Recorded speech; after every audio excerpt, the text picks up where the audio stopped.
9 days after the screening and confirmation by the Nigerian Senate, President Bola Tinubu allocated portfolios to the 45 ministerial nominees.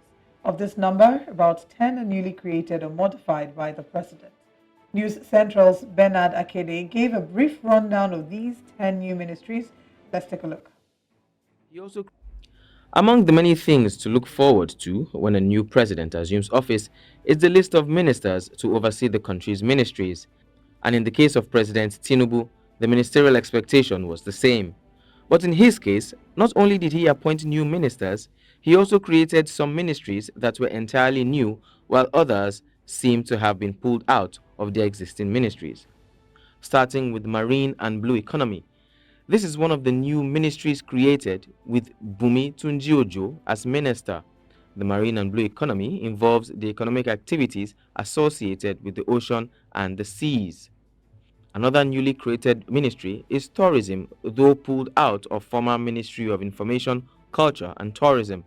The president appointed Lola Ade John as the minister. Tourism is one of the biggest economic activities in the world today. It involves the pursuit of recreation, relaxation, and pleasure. Similarly, the president brought arts and culture economy to blend with culture to be headed by Hanatu Musawa. The Ministry of Gas Resources has been separated from petroleum resources. Nigeria is ranked 8th among countries with the biggest gas reserves, so there is high expectation that the country will maximize it for its economic benefits. Ekperikpe Ekpo has been appointed as the Minister of State for Gas Resources. The Steel Development is another new ministry to be headed by Shuaibu Audu. The portfolio was carved out from mines and steel development. The ministry will work on the improvement of all steel and metallic resources in the country for economic growth and development. Finance and Coordinating Economy was first created by former President Goodluck Jonathan with Dr. Ngozi Okonjo-Iweala as the minister. While Buhari's administration did not recognize such, Tinubu has reintroduced Finance and Coordinating Economy and appointed his former commissioner Wale Edun to be in charge. The ministry is aimed at setting guidelines for managing government financial risks and supervising all other financial-oriented parastatals and agencies, amongst others. Concerning health, the president created social welfare and merged it with health to have an encompassing ministry. The Social Welfare Assistance Program offers food, shelter, and medical care that citizens cannot readily access. Tinubu has allotted the portfolio to Professor Ali Pate, a physician and a politician. Aerospace Development was created and merged with Aviation to create the Ministry of Aviation and Aerospace Development, and the president appointed Festus Keyamo the minister. Aerospace is the advancement of human technology that enables the travel and exploration of the Earth's atmosphere and the surrounding space, including the aerospace engineering field covering research and development, design, and manufacturing.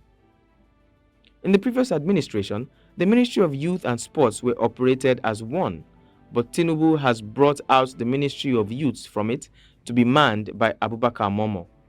The Youth Development Ministry is expected to focus on the optimal utilization of Nigeria's youth for national pride across the globe. Lastly, the Ministry of Humanitarian Affairs is to develop humanitarian policies and provide effective coordination of national and international humanitarian interventions. Poverty alleviation is a designed set of measures, both economic and humanitarian, intended to lift people out of poverty. The new ministry was created from the Humanitarian Affairs, Disaster Management, and Social Development, and the president has allotted the modified ministry to Betta Edu, the former national women leader of the All Progressives Congress. Bernard Akede, reporting for News Central.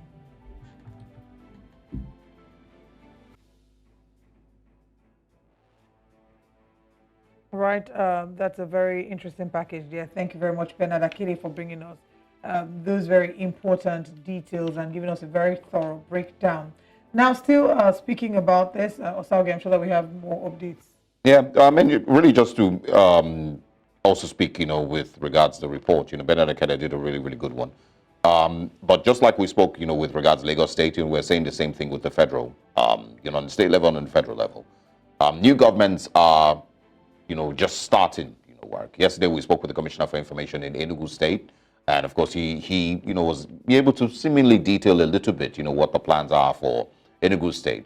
But not just there, across the country, every state that has gotten a new government, or of course a returning, government in office, has, a lot, that is going to be placed on its shoulders, including the federal government. Do they understand what is at stake and what is required and what, Nigerians demand in the next 4 years? Considering greatly the trajectory that Nigeria has been on in the last 4 years, between 2015 and 2023, many people would argue that it has been the worst time economically and in many other regards for Nigeria as a country. Worst in capital letters. But of course, that means that whoever it is that has gotten into office at the state level, federal level, local government level, must do what it takes to rescue Nigeria and uplift us, and lift the country and, move us forward. Will the Tinubu administration be able to do that? Time will tell. Do they understand what is at stake? Has he put the right people in office to ensure that that is done? Do they even understand the standards with which we should work? Can Nigeria even afford at this point to get these things, in motion? Because yes, you can, have plans in the education sector. You can have plans in aviation, have plans in oil and gas, have plans in, infrastructure. But does Nigeria have the money to be able to afford it? Some would argue yes, some would argue no. Can Nigeria, learn how to save money as a country? Now, current administration know how to save money and ensure that that money is directed in, to fix the things that must be fixed. Can Nigeria move from consumption to production, like, the Labour Party presidential candidate used to say? Many, many questions that need to be answered. Are we going to stop wasting money on white elephant or, project, or is that what they call it? Yes, or blue elephant project, I don't know what it is. Are we going to stop wasting money, giving it off as palliatives, or going to the market to share it off, under different, terminologies?